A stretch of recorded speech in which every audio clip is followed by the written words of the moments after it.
Hello, and thanks for joining us for this edition of Currents Up Close. I'm Linda Bowman, and today we're going to be talking about something that much of the city of Cedar Falls is discussing these days, and that is the reconstruction project for University Avenue, a main thoroughfare in the city. Joining me today to discuss it are Ron Gaines, the Director of Community Development, and Randy Lorenzen, City Engineer. Back for another edition to talk about a streets project. This is good. It's progress, right?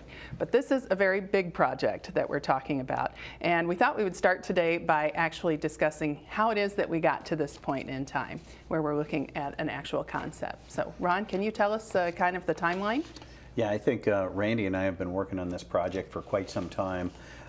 Even back further than 2008, but what you can see is in 2008 the city of Cedar Falls, the city of Waterloo, and the Iowa DOT partnered to put together a project for University Avenue from Highway 63 all the way to Highway 58.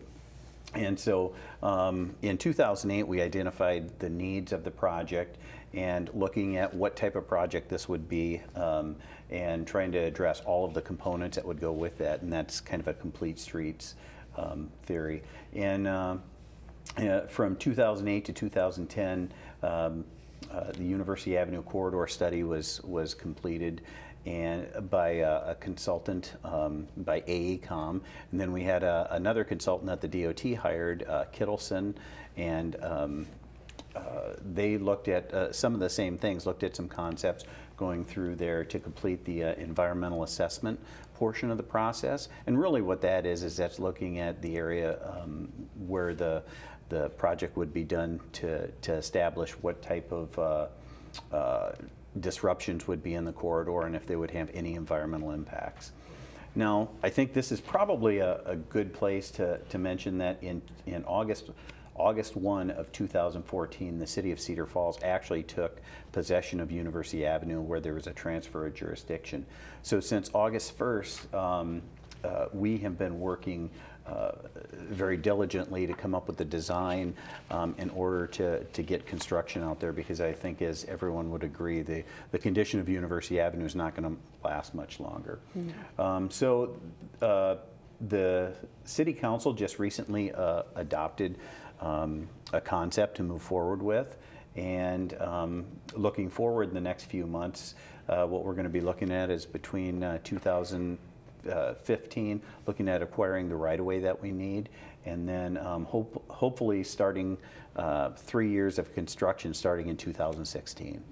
So it's been several years and we have a few more to go yet, but we're at a point where we can really dive into some of the details. You mentioned a phrase that some people may or may not be aware of, and that's the complete streets concept. Randy, do you want to kind of fill us in on what that exactly entails? A complete street would be a street that's designed and operated for all different users. Trucks, buses, cars, pedestrians, bicyclists, all different ages and ability levels. And so when we look at University Avenue, that's one of the priorities that we had, to make sure that all users, when the corridor is reconstructed, would be able to use it. And that's really a concept the city approved of several years ago, is that anything we do should be a complete street. That is a resolution that the City Council adopted several years ago. And as opposed to maybe designing a new street thinking just about one form of transportation, automobiles, and not anybody else who would use that, correct? That's correct. All right. We are going to take a good look at some of the details of the proposal for University Avenue, but I want to mention too that there is a website that the city has set up, because we know there are a lot of questions. We want to make sure there's a lot of information out there. And we have a slide to show you where you can find information at any time and how you can ask additional questions. So there's a website set up at cedarfalls-universityavproject.com. That's the website. You could also email universityavproject@cedarfalls.com. So, and if you go to the city's website, which is cedarfalls.com, I'm sure you'll find the link there on where to find the information as well. And anytime that you have a question that you want to ask about this, you're welcome to do that. The lines of communication are open. Let's talk a little bit right now, if you would, Ron. Tell us the difference between what we have, which is an approved concept, and a final design. What's the difference, and what are we actually discussing today? Yeah, I think what you'll see is what the City Council recently approved was a concept. And so what we're looking at doing is moving forward with final design. And so we're going to work within the concept of what they've approved. What they've approved is a concept including 6 roundabouts along the corridor. Now, what you'll see in this particular concept is you'll see driveways that are located at certain places, maybe a trail that needs to be moved or something. But what we're really looking at right now is a concept, and as we get into the details of each individual property, some of that's going to be refined. And so I think what you can see right now is that overall corridor concept. And as we're moving along here, this is they're showing you right-of-ways. Excuse me. The frontage roads, some of those frontage roads, which will be adjusted. That's Waterloo Road, moving to the east here towards Waterloo.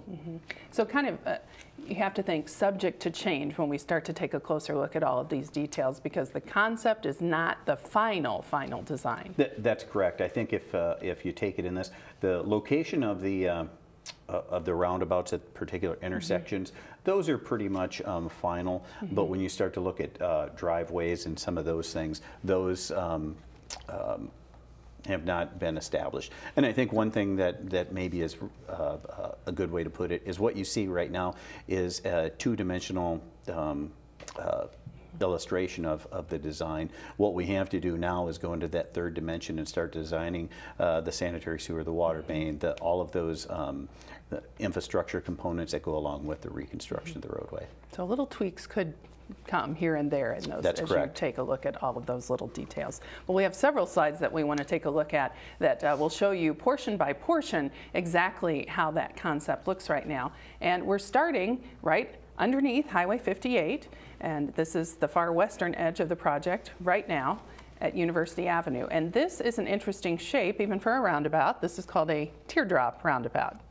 Is that right? It is. It's commonly referred to as a teardrop roundabout or a double roundabout. And really what this is intended to do is increase the flow of traffic right under 58 and where those on-ramps are. What this would do is remove 2 traffic signals in this area and allow traffic to flow freely. Now, as you look at the two-dimensional graphic of it, it appears a little bit confusing, but these are in several places throughout the country. And I think this is a good illustration here in Carmel, Indiana. This is one that actually goes over Highway 58. Or over the highway. Ours will actually go still under Highway 58. I agree. The pictures here from Carmel are nice because when you look at the design, you almost feel like you're going to be driving through a figure 8, but that's not the case. As the pictures show a little bit better, I think. Yeah, and looks. And as a driver, when you're down on that level, it's much less confusing. It's actually very free flowing. And you mentioned that it takes out a couple of stoplights, reduces the need for those stoplights, so traffic will keep moving.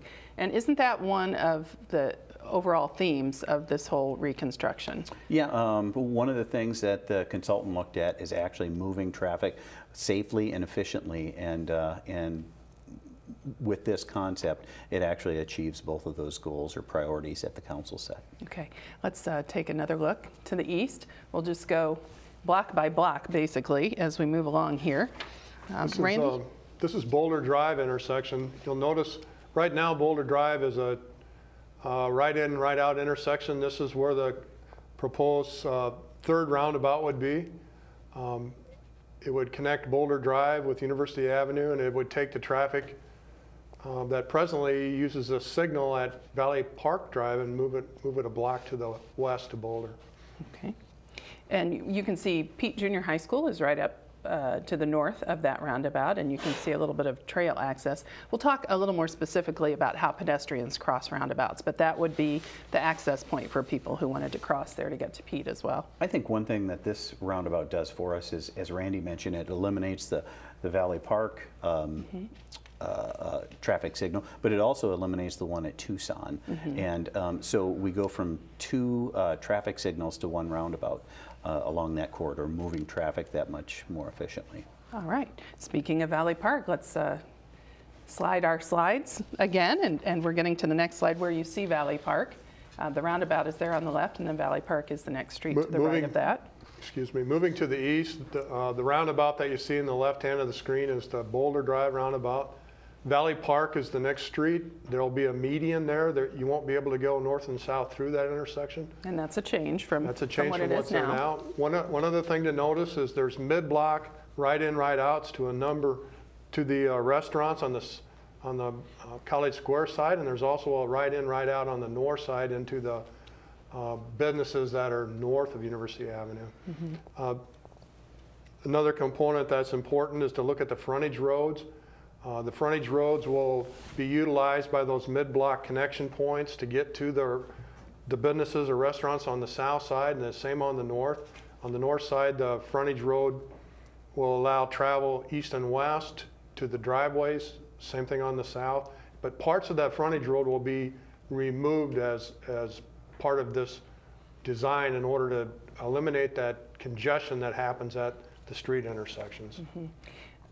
Right, and let's talk about that for just a minute, because some people might look at that, say above Carlos O'Kelly's, and say, well, that we're losing an access point. But in reality, you're hoping to relieve congestion by a better flow in and out of different businesses. Yeah, in particular for Carlos O'Kelly's, they don't have access to the frontage road right now. Both of their access points are to the back edge road. This would actually allow them some additional access. Sure. So that's what the point of this whole thing is to improve flow for all of the businesses and also to increase the access where possible. All right. Well, let's keep heading to the east then, and we see another roundabout coming up here. What we have here is the Holiday Road roundabout, and this is a little bit of a change here. This will give the users full access right into the middle of the shopping center there, heading to the south on the screen. As you can see, again, there's a number of connection points from University Avenue right in, right out, and also some bus turnouts in this particular area where we can address some users there. And again, you could almost call it a star shape a little bit that's going around the roundabout, and that this is, again, the pedestrian access, correct? Correct. And we'll talk a little more about that. But again, this would provide some access right between the bank and Panda Express to get into College Square on the south side, and then Famous Dave's to the north. And we are meeting with all of those businesses as we discuss some of these access points to make sure that we're locating them where it makes sense for the business as well. And that was one of the reasons that this plan was chosen, is that there's less impact on some of the businesses than some of the other plans might have proposed. That's correct. All right. Well, let's keep going on the slides to the east. To the east, you can just see the entrance into the Holiday Road roundabout on the left side. As you move to the east, there's mid-block connections. On the north side, there's a connection a 3/4 in that goes to Melrose Drive. On the south side, it's the same that we saw earlier. There's a mid-block connection right in that goes to the frontage road on the south side of the road by Applebee's. And those are new. Those don't have Those are new. access Those will points be right now in from addition to University. what is there existing. Ron mentioned a minute ago, there's another little bump out on the north side that would be for bus bump out for transit traffic. As you continue to move east, the frontage road on the south side, the concept is to let people into the frontage businesses from the frontage road, but again, disconnect the frontage road from the main intersecting streets. Now, just on the right side of the photograph, you can see the entrance into Blackhawk Village. That's no longer a through intersection. It'll be a right in, right out. We are taking a look at that to see how we can maximize and promote access for those businesses that are there. And I think in the next slide that you'll see will show the reason for that. You'll see the next roundabout, which is at Waterloo Road. Yep. And there it is right there. And there it is. So if you could back away from this and look at it from a big picture, there's the 3 roundabouts that we talked about. One is on the west side of the shopping area, one is basically on the east side, and one is in the middle. It's going to maximize the access, keep that traffic spread out and moving through the area fluidly and without a lot of stop and go, and keep everybody moving. How many stoplights are there right now? There are several. Well, there's I could probably count them one in at my each head. of the ramps at Highway 58. There's one at Tucson, one at Valley Park, one at Holiday, one at the entrance to Blackhawk Village, and one at Waterloo Road. I think that's 7, I think, is what I counted. And those will all be gone Those will all with be the gone. roundabouts? In that segment, All right. yes. So And so traffic will one other interesting be thing with moving. this configuration is we also added some access points to the back of the Clarion Motel. So they now have an access coming off Waterloo Road, as you can see in the illustration there. All right. And that's right, you can see the Clarion right up there in the upper left corner. All right, let's go ahead and advance the slide, and then we'll get into our next block that we want to discuss. And you'll see a stoplight. This first is an one. interesting, yeah, this will be the first stoplight along the corridor at Round Street. And there's not a whole lot that changes in here, except that we're going from 6 lanes down to 4 lanes in this particular section with some turn lanes. So, so not a lot changing here, but there is a stoplight proposed at Round Street. And since you mentioned going from 6 lanes down to 4, let's talk about the reasoning behind that. As we mentioned at the beginning, this has been a long time coming, and there have been a lot of studies, but some people hear reducing lanes and they think that that's going to automatically increase congestion.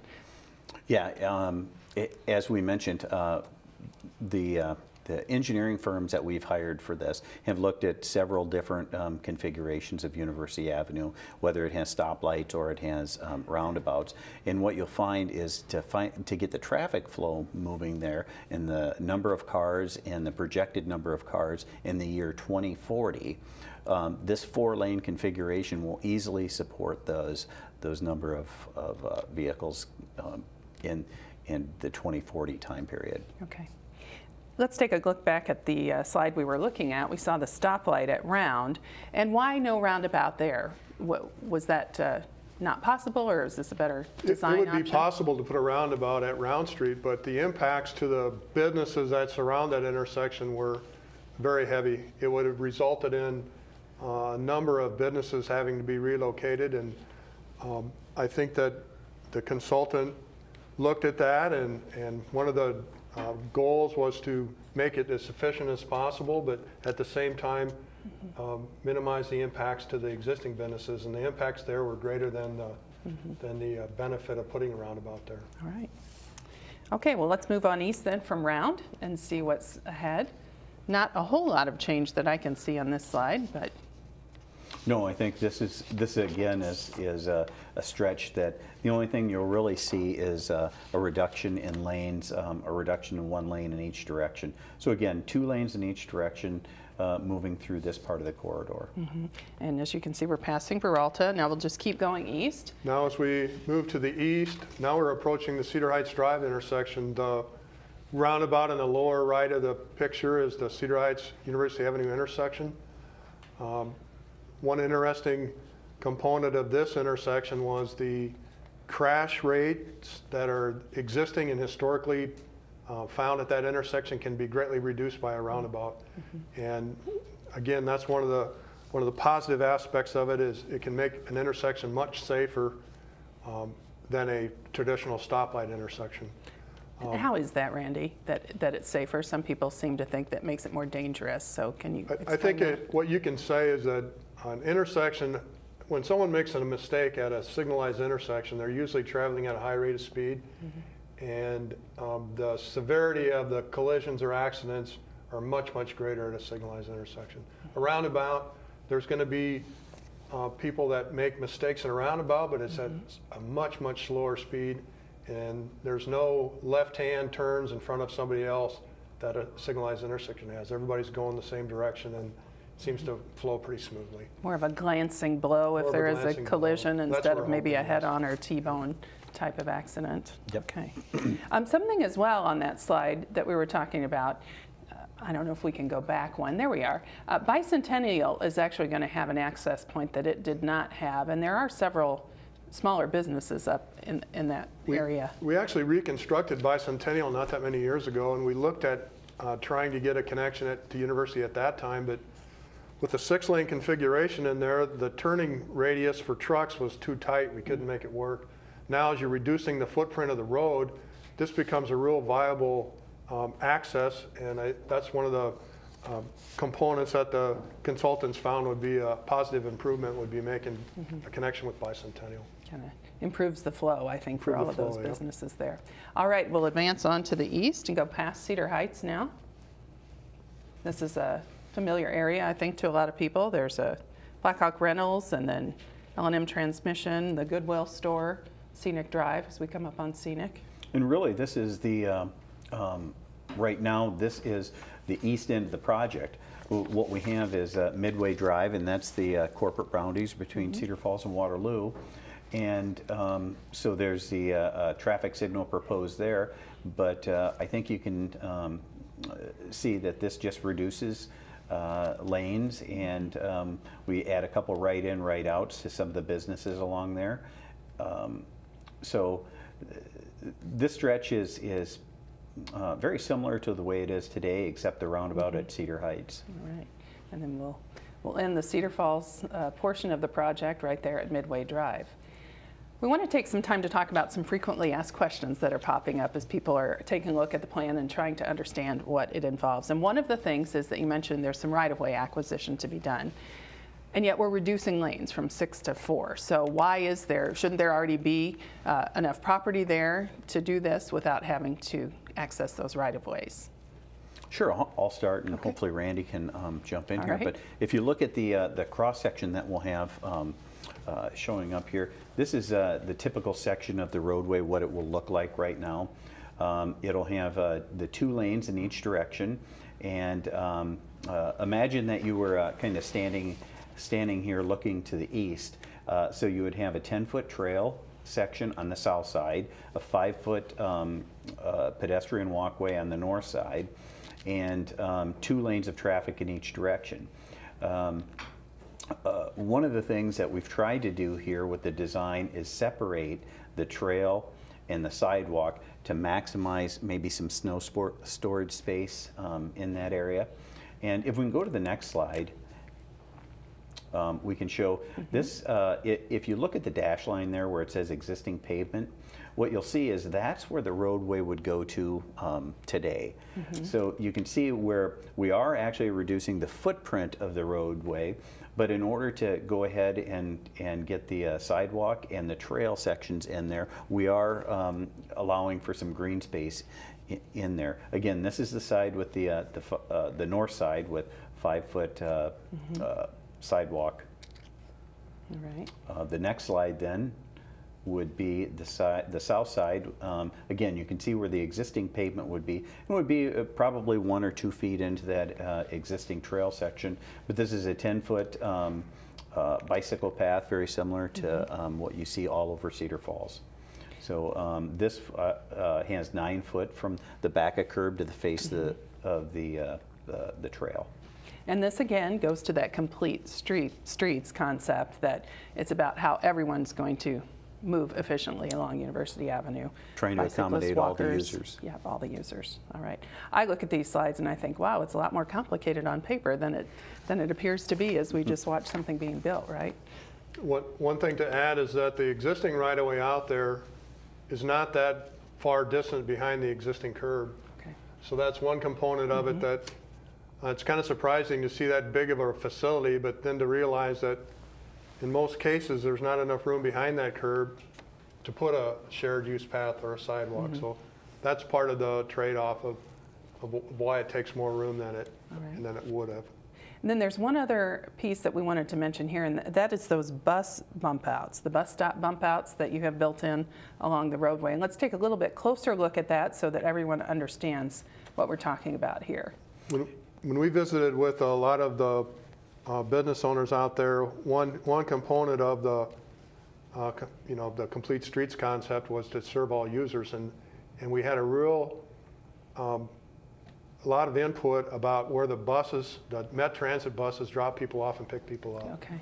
And one of our goals was that if a person has a place to get dropped off and get picked up, they also have to have a way to get to that point. And that a combination of the sidewalk and recreational trail and then the bump out locations can allow for that to happen. So as you look at this slide, you see the bump out, you see the sidewalk or the trail right behind it, so there's easy access for pedestrians to walk up to the bus stop. And then in that little bump out, that's restricted, I'm assuming, to those transit buses only that would be making the stops to pick up and drop off people. That's correct. Unfortunately, right now, we don't have that pedestrian access to those bus benches along University Avenue. So especially this time of year when you have the big snow piles, the people that need to use that Met Transit system, it's difficult for them to get there. Sure, and probably discouraging to others who might want to use it, but think, oh, that's not worth the trouble maybe at this point in time. And sure, a big safety consideration for people as well going forward.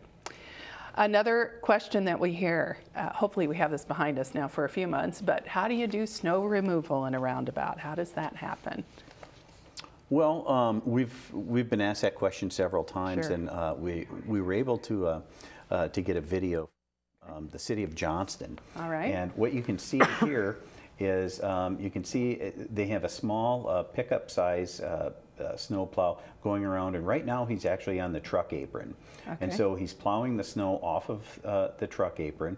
He's going to go around one more time here and actually plow that snow a little bit further off of the truck apron. And then, as you can see, some of in the traffic heading at us, what you'll see is two larger plows are going to go around and do that snow plow removal following him. So here they go. They're going to pull out now. This video is a little bit slow, but so you'll have one of the larger size plows on the inside, and then since this is a double roundabout, what you'll see is the plow following the first plow, and they are actually removing that. Now, what we've heard from the public works officials for the city of Johnston is this really helps them out, is a little bit safer maneuver. They're able to clear this in about 2 minutes, a roundabout, which is a little bit less time than they would be if they were doing a traditional intersection that is perpendicular to each other. This, the snowplow drivers can always be going in a forward motion, where unfortunately in the traditional type intersections they have to back up and do some of the snow clearing that way. All right, and of course we've got snowplow drivers out there that've gotten a little experience, I think, on that in Cedar Falls already, as we've got 3 roundabouts, I think, operational. Four at this point. Yes, so. All right, well, now we've seen how the snowplow drivers handle it. How do the rest of us drive that? And that's always a burning question. How do I drive through a roundabout? How do I get my vehicle through it? So we have another piece of information for you to watch and learn.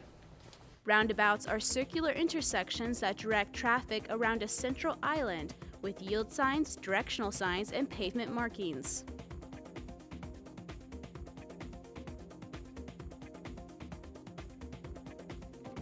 As you enter a roundabout, be sure to slow down to the posted speed as you approach. Choose a lane before entering. If you're making a left turn or a U-turn, stay in the left lane and signal left. If you're making a right turn, use the right lane and signal right. Either lane will allow you to continue straight. Be sure to stay in your lane and signal to exit. While driving, keep an eye out and yield for pedestrians walking through the crosswalks. As you enter a roundabout, yield to vehicles and bicycles that are circulating the roundabout. Once a gap in traffic appears, merge into the roundabout. Another thing to remember when navigating through a roundabout is to always assume trucks need all available space and to not pass them. Also, be sure to clear the roundabout for emergency vehicles. Pedestrians should stay on the sidewalks and cross only at the designated crosswalks. You should never cross into the circular center island. Always look for traffic from the left before entering the crosswalk, and do not cross until there is a significant gap in traffic, making it safe to walk through the crosswalk to the splinter island. Before continuing on the crosswalk, look for traffic from the right, and again, once there is a significant gap in traffic and it is safe, continue through the crosswalk to the other side of the road. Cyclists can navigate a roundabout in the same manner as a pedestrian or a vehicle. If you choose to navigate the roundabout in vehicular traffic, take the correct lane and circulate as a driver would in a vehicle. Use hand signals to show your intention. Never circulate in the opposite direction of vehicular traffic. If you don't want to ride with traffic, dismount and walk your bike using the pedestrian walkways. That was Shelby Gappa with Channel 15, showing us and telling us how to navigate a roundabout in our vehicles, and also if we're on foot. And we do want to talk about that a little bit more because people have expressed safety concerns about how pedestrians get across roundabouts. We're used to, maybe pushing the stoplight and actually activating it so that we can get across. So we want to kind of walk through those steps again one more time so people are clear on how this actually works. One thing that's kind of interesting is I think as we talk, and we've explained this to a number of citizens that are asking how would you cross University Avenue, one thing that's very interesting or hard for them to maybe grasp is right now University Avenue is a 6-lane, for lack of a better term, highway. That's how it was originally designed, and it's the speed limit's 45 miles an hour. The new design is going to be a 35 mile an hour with having to slow down to about 15 miles an hour into the roundabouts. So as you can see from the illustration here, what you'll do is if you're on the trail system or the sidewalk system at position number 1, what you'd look at doing is you'd get up to position number 2 where you're looking to cross. Look, here you only have to look to the left then. The driver only has to pay attention to at that particular time, pay attention to someone in the crosswalk. If no one's coming, proceed out to number 3 and number 4, where there's actually a pedestrian refuge island. You can stand there at that pedestrian refuge island and then look off to the right and then proceed when no traffic's coming, and then you've ended up crossing the street. Now, again, we explain that to a lot of people, and I think it's very difficult to envision crossing over there. Here you can kind of see where it's zoomed in a little bit more, but I think it's very difficult for some people to imagine that in the future, knowing that for all this time University Avenue has been a 45 mile an hour street. Now it's going to be 35 miles an hour, and you're really going to have to slow down entering into that roundabout. I don't know about other drivers, but I know I get a little nervous when I see pedestrians on University Avenue trying to get across. Even with the stoplights there, it makes me nervous to see them standing and waiting. So it does seem like it might be an improvement. And I noticed in the video that, I think that was in Carmel, Indiana, it seemed like the guys were kind of just sauntering across. So it does help you visualize that the speed is much slower than we think of right now. And as our consultants put together the modeling for the traffic that's going to be through there, there's a number of gaps. It's not quite as treacherous as people may think. Okay. Another thing Shelby mentioned is assume that trucks will need both lanes, and we want to talk a little more specifically about that as well too, because we have some slides that'll help us take a look at that. In terms of making a left turn, Randy, you should assume they need all the space. When I know there's a lot of citizens that have concerns about the roundabout and large trucks, and the way the roundabout is designed is a large 18-wheel truck is allowed to use both lanes of the roundabout. So if you see a truck in the roundabout, you should yield to it, let it make its movement. This diagram here shows how a truck entering a roundabout would make a left turn. It would be similar to what a car or any kind of vehicle would do, except he gets to use both lanes to do it. Okay. And then for a right turn? Right turn, it's same concept, except he's only influencing a small portion of the roundabout. He has to take both lanes to swing out and make that right turn. Same thing applies there to the vehicular traffic. They would have to yield to the truck while he makes his movement and clears the roundabout. And if the truck is going all the way through, not making a turn? Again, it's the same concept. As he approaches it, he has to swing out to the left so that he can make the turn to the right. There's also the orange area in the middle is the truck apron. This footprint doesn't show utilizing that, but that orange area is also designed so that if the trailer has to ride up on it, it's designed for that. It's okay to do that. Now what we've been talking about is semi-trucks. It's different for school buses. They have a smaller footprint on the road and only need one lane and a roundabout, correct? Correct. The way the roundabouts are designed is that if for some reason 2 school buses came to side by side into a roundabout, they would both be able to maneuver the roundabout without encroaching on each other's lane. So a school bus has the same maneuvering requirements as a car would have, and they'll be designed so that they can stay within that lane. All right. Well, we're doing a little public education right now, but what are the plans going forward? There are questions about how you navigate roundabouts, those kinds of things, and how else do you plan to spread the word as we prepare for this? Well, a couple things. The first one is our consultant is working towards completing 30% design plans.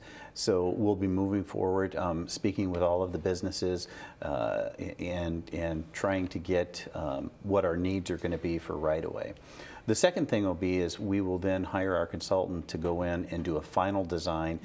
And really what that means for us is getting everything to 100% construction documents so we can get that out to bid. In that design contract, what we plan on doing is this consultant's done a number of public outreach and education programs all over the state of Iowa. So we're really hoping to hire them and have them do some of that public outreach and education so we can educate more of our drivers about using the roundabouts. All right.